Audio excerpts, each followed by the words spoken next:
இதுக்கா பள்ளிக்கூடத்துக்கு நாங்க அனுப்புறோம்? நாங்க பள்ளிக்கூடத்துக்கு சீராட்டி அனுப்பி பொம்பளை பிள்ளைகளுக்கு சம உரிமை கொடுத்து அனுப்ப ஆசிரியர் கற்பழிச்சு போறாராம். அது எவ்வளவு பெரிய கேவலமான விஷயமா இருக்கு. இதை விட ஒண்ணு என்னன்னா, இந்த காலத்துல ஒண்ணு ஒரு சிஸ்டம் வச்சிருக்காங்க, உலகத்திலே இல்லாத சிஸ்டம். டியூஷன் படிச்சாதான் பாஸ். டியூஷன் படிக்கிறேன்னா அந்த பிள்ளை கண்டிப்பா ஃபெயில் ஆக்கிறாங்க.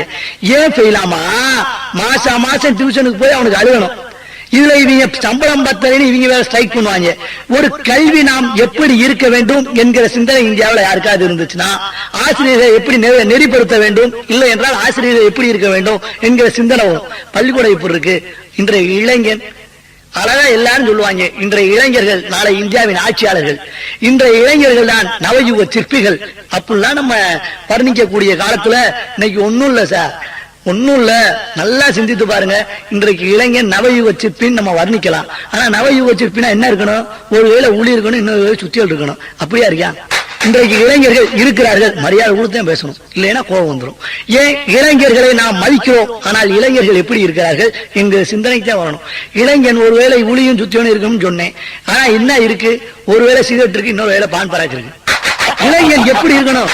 ஓடுற பாம்ப மிதிக்கிற வயசு சார், அவனாலே நடக்க முடியல. பான் பராக்க தின்னுட்டு அப்படியே சுத்தி எடுத்துறான். என்ன ஒரு விஷயத்த உங்களுக்கு ஆராய்ச்சி பண்ணிய விஷயங்களை தான் நான் பேச வேண்டும் என்கிற சிந்தனை இருக்கிறதுனால உங்களுக்கு சொல்றேன்.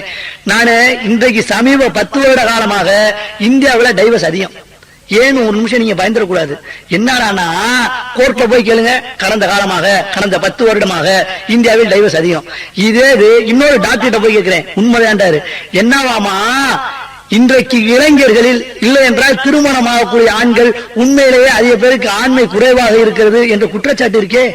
இளமையில கேள்வி பண்றான், பொம்பளை பிள்ளை எல்லாம் கேள்வி பண்றான். ஆனா உண்மையிலே திருமணத்திற்கு அப்புறம் ஏன் இந்த குறைவு வருது அப்படின்னு சிந்திச்சு பாருங்க.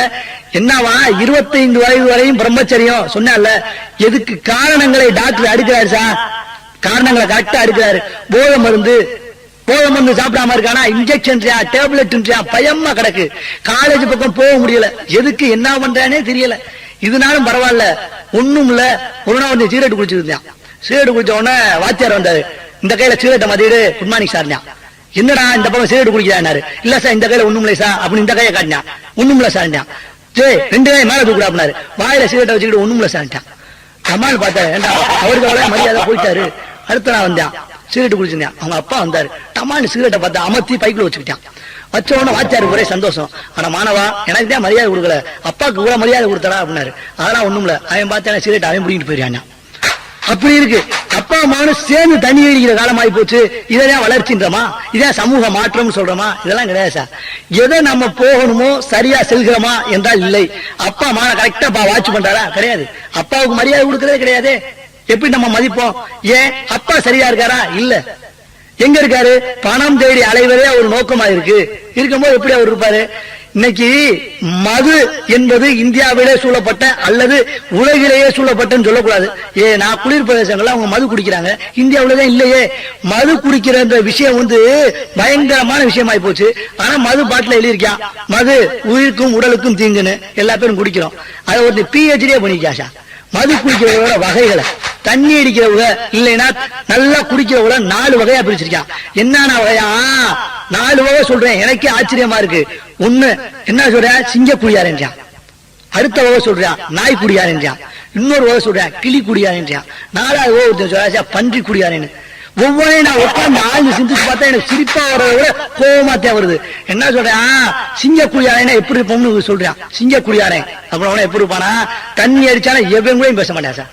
அப்படியே பார்த்தா ஒரு முறை என்னடா அப்புறம் என்ன நொன்னடா அப்படின்னு அடிச்சு புடியான். சிங்க குடியாரன் எவன் தண்ணி குவாட்டு உள்ள போயிடுச்சுன்னு வச்சுக்கோங்க, எவனையும் கண்டுக்க மாட்டான். கம்பா பாப்பான், முறைப்பான். யாரை பார்த்தாலும் முறைப்பான். முறைச்சிட்டு என்ன பாக்குற அப்படின்னா இது ஒரு டைப்பு. 2வது டைப் இருக்காங்க நாய் குடியாரங்கன்னு. அவன் குவாட்டு உள்ள இறங்கி வச்சுன்னு வச்சுக்கோங்க, ரோட்டை அளந்துருவான். ரோட்டை அளந்து ஒருத்தர் நடக்க விட மாட்டான். எவ்வளவு போனா நிப்பாட்டியான், இங்க வாடா என்ன பாக்குற, என்ன முறப்பு அப்படின்னுவான். அவனாலே நிக்க முடியாது, பஸ்ஸை நிப்பாட்டியான். என்ன அண்ணன் போறேன் மதிக்க மாட்டீங்களோ அப்படின்னுவான். இன்னொன்னு இவன் என்ன பண்ணுவான், வானத்தை பார்த்து பேசுவான். என்ன வானா மழை வருவியா அப்படின்னா, மழை என்ன இவனுங்க பதில் சொல்லிக்கிட்டாரு வானா. நாய் குடியாங்க. அடுத்து ஒண்ணு இருக்காங்க ரொம்ப வித்தியாசமானவங்க, கிளி குடியாரங்கன்னு. அவங்க லைட்டா ஊத்திட்டாங்கன்னு வச்சுக்கோங்க, சொன்னதவே சொல்லுவாங்க. ஊத்துனதுல இருந்து மாப்பிள்ள நான் என்ன சொல்ல வர்றேனா, அண்ணே எனக்கு அவ்வளவு கஷ்டம்னே அப்படின்னு ஒருத்தர் புடிச்சாயின்னு வச்சுக்கோங்க, அவன் போல இறங்க தொட்டி சொன்னதுவே சொல்லுவாங்க. சிலருவாங்க மாப்பிள்ள எங்க வீட்டுல இருந்தா இப்படி பண்ணிருக்க கூடாது, ஆனா என்ன பண்ணான்றத கடைசி வரையும் சொல்ல மாட்டாங்க. இவன் குழி குழியாருங்க. அடுத்து ஒரு